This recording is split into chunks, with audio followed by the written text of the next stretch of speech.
பல்வேறு கோரிக்கைகளை வலியுறுத்தி வருகிற 26ஆம் தேதி முதல் ஆசிரியர்கள், அரசு ஊழியர்கள் காலவரையற்ற வேலைநிறுத்த போராட்டத்தில் ஈடுபடப் போவதாக ஜாக்டோ ஜியோ மாநாட்டில் தீர்மானம் நிறைவேற்றப்பட்டுள்ளது.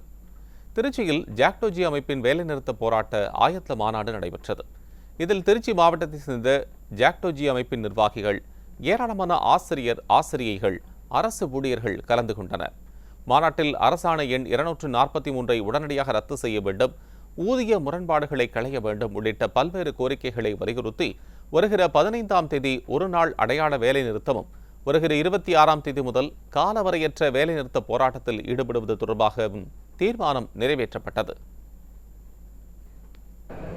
மாண்புமிகு தமிழ்நாடு முதலமைச்சர் அவர்கள் நாங்கள் 100% வாக்குறுதிகளை தமிழகத்திலே நிறைவேற்றிவிட்டோம் என்ற செய்தியினை சட்டமன்றத்திலே உரக்க சொல்கிறார்.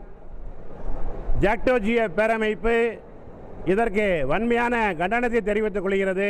நாங்கள் ஆட்சிக்கு வந்தால் பழைய ஓய்வு திட்டம் உடனடியாக நடைமுறைப்படுத்தப்படும், உங்களுடைய பறிக்கப்பட்ட அத்தனை சலுகைகளும் மீண்டும் வழங்கப்படும், இடைநிலை ஆசிரியருடைய ஊதிய முரண்பாடு களையப்படும், சத்துணவு பணியாளர்கள், ஊர்ப்புற நூலர்கள் உள்ளிட்ட அத்தனை பேருடைய போராட்ட கோரிக்கைகள் நிறைவேற்றப்படும் என்று சொல்லிவிட்டு ஒரு கோரிக்கைகளை கூட 30 மாத காலமாக இந்த அரசு நிறைவேற்றவில்லை என்பதை சுட்டிக்காட்ட கடமைப்பட்டிருக்கிறோம்.